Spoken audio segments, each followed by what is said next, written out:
Bien, camarades, salut. Bonjour, je suis le docteur Gilbert Tcholenyanou. Je suis le secrétaire général du syndicat national des praticiens hospitaliers du Togo, affilié à l'ISP. Je suis donc de la délégation togolaise, étant chirurgien, traumatologue orthopédiste et puis spécialiste en santé-sécurité au travail, ce que je pratique, et puis ayant aussi une expertise en diplomatie sanitaire. Le fait d'avoir été choisi par mon pays pour travailler dans la commission normative pour les dangers biologiques me permet de contribuer efficacement, au-delà de mon expérience, de ma connaissance, de contribuer efficacement à élaborer ce projet de convention. Nous sommes à la deuxième année actuellement et nous avançons très bien globalement.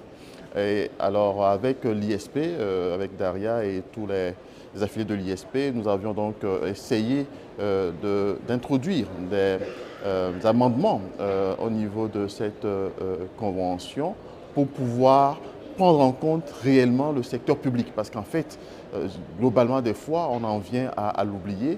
Et pour ce qui est des dangers biologiques, il faut dire que les métiers avant-gardistes qui sont plus ciblés sont des métiers du secteur public. Donc, l'ISP a joué un grand rôle, s'est imposé quasiment, et on a porté valablement le secteur public dans les discussions au niveau du groupe des travailleurs, ce qui a été donc reporté au niveau de la plénière dans la commission. Alors, il faut dire que cette convention, enfin, si elle est adoptée, la convention sur les dangers biologiques, c'est assez important. Important parce que nous avons tous vécu l'expérience de la Covid-19. Il est important que nous puissions avoir un instrument, un outil qui permette aux travailleurs d'être protégés. Tout à l'heure, j'expliquais l'importance de la convention, d'une convention sur les dangers biologiques dans le monde du travail, sur le simple fait qu'il faut d'abord partir de ce que c'est qu'un danger. Alors, globalement, le danger, c'est la source de dommages. Évidemment, dans le monde du travail, nous avons les dangers, nous avons les risques, nous avons les dommages. Lorsqu'on travaille, on est exposé, par les dangers, on est exposé à des risques. Et donc, ces risques peuvent entraîner des dommages. Et donc, pourquoi est-ce qu'il faut une convention pour lutter et protéger les travailleurs contre les dangers biologiques? C'est justement parce qu'il est important qu'on puisse préserver les travailleurs, qu'on puisse veiller à leur bien-être, qu'on puisse éviter les épidémies et s'assurer de la continuité du service dans un aspect d'humanisation. Et donc, une convention sur les dangers biologiques dans le monde du travail est très importante pour les travailleurs parce que ça garantit leur bien-être, ça préserve leur vie, ça leur permet d'avoir un épanouissement à la fois économique et social et donc ça crée un cadre juridique de protection. Alors nous y sommes aujourd'hui, nous travaillons à cela et l'ISP contribue efficacement par nos apports, par le travail en équipe que nous faisons avec Daria et les autres pour pouvoir impacter et apporter notre contribution pour le secteur public qui est un secteur prioritaire et qui est un secteur qui est plus visé par rapport au travail et au secteur concerné dans le public qui est un secteur qui est plus visé par ces dangers biologiques-là. Comme je l'avais dit dans mon introduction, je suis médecin, je suis chirurgien et aussi je suis spécialiste en santé et sécurité au travail. Et donc si je prends uniquement le secteur de la santé et je vais faire une extrapolation vers un peu tout ce qui est agent mortuaire, si je prends le secteur de la santé, nous sommes exposés tous les jours à ces dangers biologiques. Nous sommes exposés à ces risques de dommages par notre activité quotidienne. Et donc, oui, vous comprenez que le secteur de la santé, qui est aussi prioritaire dans le public, est un secteur prioritaire exposé. Je vais faire une extrapolation vers nos camarades, nos amis qui s'occupent de l'entretien des corps, des décès. Vous imaginez très bien que ce personnel-là qui s'occupe de préparer un corps décédé à l'inhumation court des risques d'exposition. Évidemment parce que certains corps ont été contaminés, sont morts par des maladies et donc ce personnel aussi est concerné par une exposition, par des dangers biologiques. Donc vous comprenez aisément que pour mon activité à moi en tant qu'agent de santé et par extrapolation, nos camarades qui sont dans le secteur mortuaire, nous courons des risques quotidiens en nous exposant à ces dangers biologiques-là. Je prends le simple cas de la Covid par exemple, 19. Je prends le simple cas aussi de l'hépatite B. Je prends le cas des accidents d'exposition au sang. Donc c'est pour vous dire que cette convention sur les dangers biologiques est importante et nous, travailleurs, nous devons nous en approprier à tous les niveaux. Alors oui, comment se passent les échanges, les discussions en plénière pour aller vers la convention? Je peux dire que ce n'est pas simple. C'est pas simple dans le sens où il y a beaucoup d'intérêts, il y a beaucoup d'enjeux de la part aussi bien des employeurs que de la part des gouvernements. Parce qu'en fait, cette convention est une première.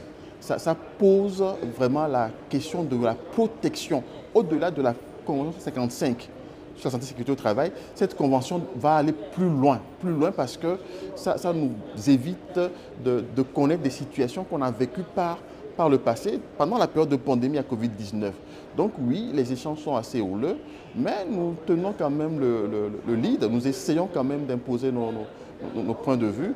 Et il faut dire que le groupe des travailleurs est assez soudé, solidaire, et on essaie d'avancer. Même en entre-sein, au niveau des groupes des travailleurs, les échanges sont très, très houleux aussi parce que nous essayons de convaincre les uns et les autres de certaines réalités. Les réalités, par exemple, africaines, en termes de respect du droit du travail, ne sont pas les mêmes que les réalités européennes ou bien les réalités américaines. Donc, il est fondamental qu'on s'entende sur ces réalités-là et qu'on fasse route ensemble.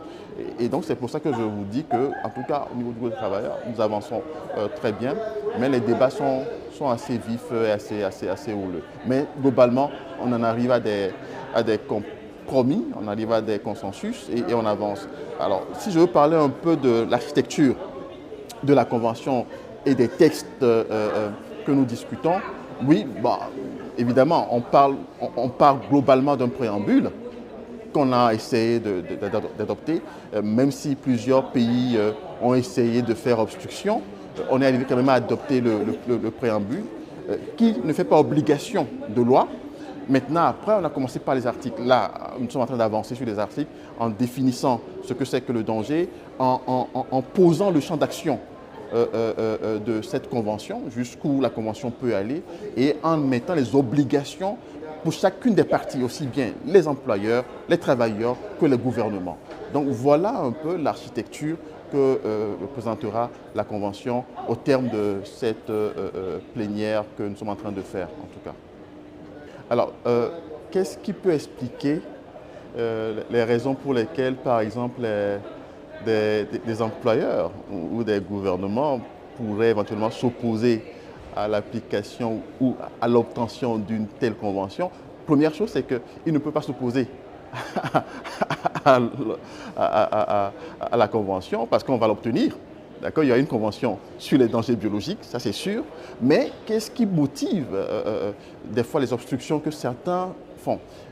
Un exemple, dans la convention actuellement, il y a un article qui parle de la dénonciation, qui parle de l'alerte. C'est-à-dire que des travailleurs devant des situations, par exemple de contamination, je prends au niveau du secteur agroalimentaire.